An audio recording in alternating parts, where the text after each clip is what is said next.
El día de hoy hablaremos acerca de la gratitud y el propósito de la vida. ¿Cómo es de que cuando nosotros como seres humanos estamos viviendo conforme al propósito para el cual Dios nos creó, es que la gratitud que nosotros podemos externar se puede manifestar de manera correcta y agradando sobre todo a Dios? Ciertamente nosotros como seres humanos hemos experimentado en algún momento de nuestra vida ese sentimiento de gratitud. Es ese estado, ¿verdad? Ese aprecio, reconocimiento que hay dentro de nosotros por un favor que hemos recibido, ya sea de parte de alguien, pero también, sobre todo, de parte de Dios. Nosotros estamos acostumbrados que cuando alguien nos da algo, pues externamos nuestra gratitud y pues decimos gracias, ¿verdad? Cuando alguien nos presta algo, pues también nosotros decimos gracias. Y nosotros tenemos muchas cosas por las cuales dar gracias. Podemos dar gracias por la vida, podemos dar gracias por nuestra familia, gracias a Dios por los momentos en los cuales cada uno de nosotros vivimos, pero ciertamente la gratitud que es correcta es aquella que va siempre mirando hacia Dios. Porque en el tiempo presente en el cual Dios se ha sacado de la ecuación, encontramos que hay personas dándole gracias al universo, dándole gracias al destino, dándole gracias a la suerte, o sobre todo en un afán de autonomía, decir gracias a mí. Gracias a mí porque esto lo hice yo por mis propias fuerzas y si yo no le hubiera echado ganas, pues no lo tuviera, ¿verdad? Pero me gustaría que meditáramos en el libro de Santiago, capítulo 1, en el versículo 17, porque la palabra de Dios dice así: toda buena dádiva y todo don perfecto descienden de lo alto, del Padre de las luces, en el cual no hay mudanza ni sombra de variación. ¿Qué es lo que nos está diciendo esto? Que toda buena dádiva, o sea, todo buen regalo y todo don perfecto que nosotros como seres humanos experimentamos en la vida, ya sea en el tiempo presente o en el tiempo pasado, lo que hemos vivido, todo esto desciende de lo alto, todo esto desciende de Dios, de ese Dios que no cambia, de ese Dios que no varía, ¿verdad? Y ciertamente nosotros, cuando nosotros nos hacemos la pregunta, ¿quién es Dios? Pues ciertamente nos vienen a la mente el pensar que Dios es un ser supremo, es el creador de todas las cosas, el creador del universo, el creador de la humanidad, pero sobre todo lo vemos como alguien superior. Y ciertamente en este grado de superioridad que Él tiene, es que tiene la capacidad y el poder para proveer de todas aquellas cosas que cada uno de nosotros necesitamos. Así que no es por la suerte, no es porque yo me lo gané, no es porque yo me lo merecía, sino es porque Dios me lo ha dado. Así que la gratitud ciertamente tiene que estar dirigida siempre a Dios.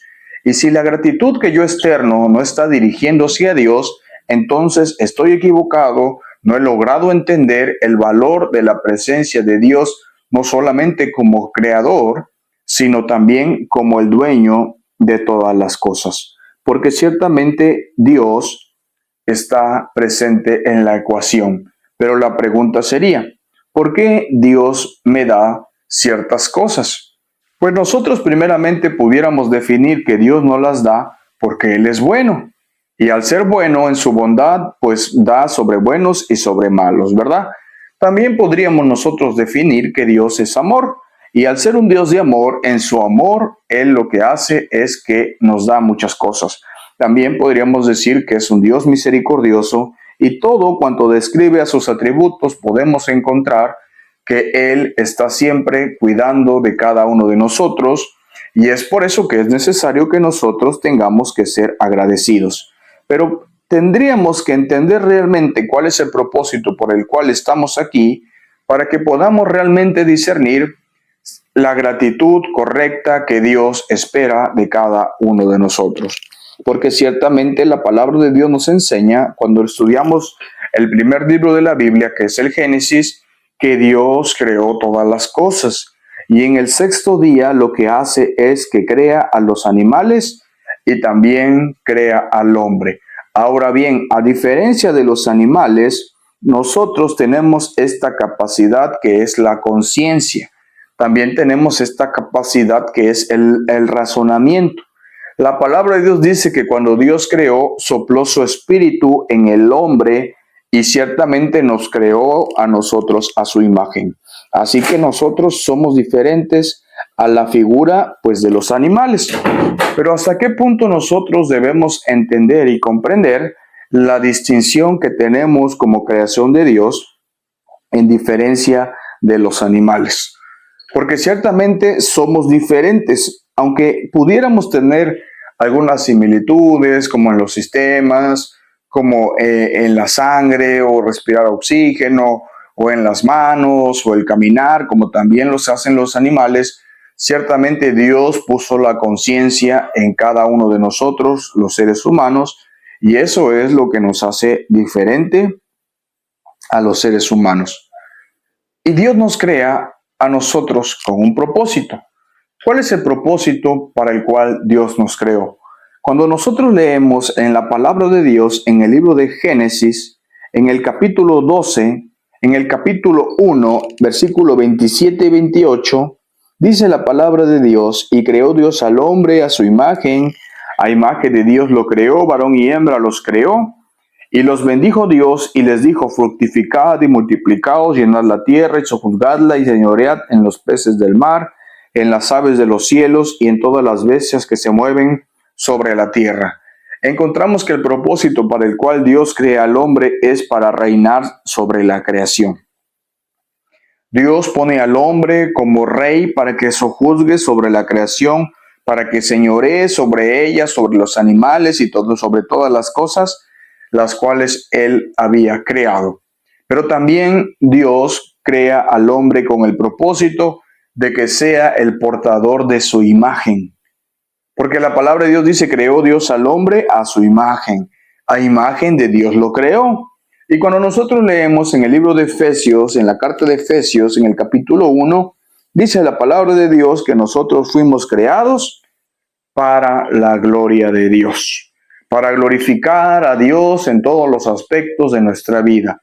Pero entonces encontramos que ese es el propósito para el cual fuimos creados: para reinar sobre la creación, para ser portadores de la imagen de Dios y para vivir para la gloria de Dios. Esos son los tres propósitos que nosotros como seres humanos tenemos. Ahora bien, ¿qué es lo que pasó? ¿Por qué es que no se ha cumplido el propósito en nosotros los seres humanos si el diseño original era ese? Encontramos que hay algo que nos ha estorbado a nosotros. Hay algo que entró a la humanidad y echó a perder el propósito para el cual Dios nos creó. Esto es el pecado. El pecado, que significa fallar al blanco o salirse del camino. Encontramos, ¿verdad?, que a consecuencia del pecado nosotros hemos fallado al propósito para el cual Dios nos creó y nos hemos extraviado del camino el cual Dios había determinado. Y entonces, ¿qué pasa? Si el propósito del hombre era reinar, cuando el hombre falla por consecuencia del pecado, el hombre termina siendo esclavo. No se cumple su propósito de reinar, sino que ahora es un simple esclavo del pecado. Jesús dijo: todo aquel que hace pecado, esclavo es del pecado. Y como nosotros en algún momento hemos pecado, entonces somos esclavos. Y si el hombre, el segundo propósito era ser portador de la imagen de Dios, encontramos que el pecado lo que hace es distorsionar la imagen de Dios en cada uno de nosotros, haciéndonos creer que somos cualquier otra cosa, haciéndonos creer que somos Dios cuando realmente no lo somos, sino que somos creación, y distorsionando la imagen de Dios en nosotros los seres humanos. Así que encontramos que el pecado lo que hace es destruir el segundo propósito para el cual Dios nos creó. Y el tercer propósito era que nosotros viviéramos para la gloria de Dios, glorificar a Dios en todos los aspectos de nuestra vida. Pero a consecuencia del pecado encontramos que el hombre no busca vivir para la gloria de Dios, sino que el hombre busca vivir para su propia gloria, hacer su propio nombre y buscar su propia gloria. Y encontramos que todo esto que pasa es consecuencia del pecado.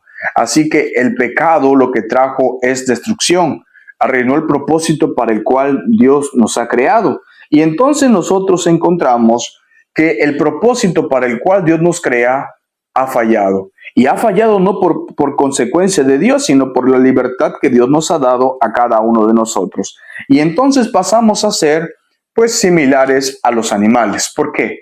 Porque los animales siempre, ellos viven actuando conforme a su instinto. Viven para comer, viven el día a día, ¿verdad?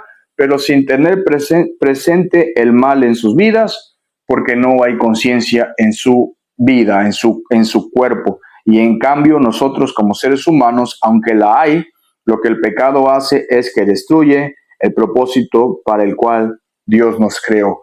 Y si el hombre por naturaleza se encuentra inclinado al mal, viviendo, entregado a sus pasiones, entregando a los deseos pecaminosos que hay en su corazón, encontramos que el propósito para el cual Dios nos crea falla, y por lo tanto la gratitud que el hombre externa es una gratitud errónea, es una gratitud confundida, es una gratitud que saca de la ecuación a Dios y no es la gratitud que Dios espera de nosotros. Por lo tanto, la gratitud correcta que nosotros podemos externar, para poder hacerlo necesitamos volver al camino. Necesitamos no fallar al blanco. Pero como siempre estábamos fallando y errando y pecando, lo que Dios hizo fue que se reveló. Dios se mostró, la palabra de Dios dice, mas Dios muestra su amor para con nosotros en que siendo aún pecadores, Cristo murió por nosotros, porque de tal manera amó Dios al mundo, que ha enviado a su Hijo Jesucristo para que todo aquel que en él cree no se pierda, mas tenga vida eterna. Y si nosotros cuando vemos a Dios, porque se ha revelado en Cristo, y nos damos cuenta de nuestra necesidad y condición por consecuencia del pecado, y corremos a Cristo porque Él es el camino, la verdad y la vida, Él nos vuelve a instaurar en el propósito para el cual Dios nos crea, Él nos saca de la muerte y ahora nos pasa a la vida, y entonces lo que hace es que vivifica el espíritu de cada uno de nosotros, el cual se encontraba muerto por consecuencia del pecado. Pero ahora bien, teniendo esta vida espiritual, pasando del hombre natural al hombre espiritual, podemos dar gracias a Dios por lo que Él ha hecho. Podemos reconocer la obra de Dios en toda nuestra vida. Por lo tanto, la gratitud que ahora podemos externar es una gratitud correcta, es una gratitud en la cual Dios se compadece, es una gratitud que glorifica a Dios sobre todas las cosas, porque reconocemos que de Él es la vida, que de Él es la salvación, que de Él es la esperanza, que todo cuanto tenemos proviene de Él, y es la única manera en la cual nosotros podemos presentarnos ante Dios de una manera correcta, no como personas que son salvas por sus propias obras o por sus méritos, sino por la sangre preciosa de Cristo, que nos ha vuelto al propósito para el cual fuimos creados. Para reinar sobre la creación, reinamos con Cristo ahora, para ser portadores de la imagen de Dios, la cual lo aportamos ahora siendo transformados de gloria en gloria en la imagen de Cristo como por su gloria, dice la palabra de Dios, y también para vivir para la gloria de Dios, quitando Dios el egoísmo y la soberbia en nuestras vidas y poder vivir para ese propósito más elevado que es causarle gloria a Cristo en todos los aspectos de nuestra vida, en el aspecto también de la gratitud. Que Dios bendiga su palabra.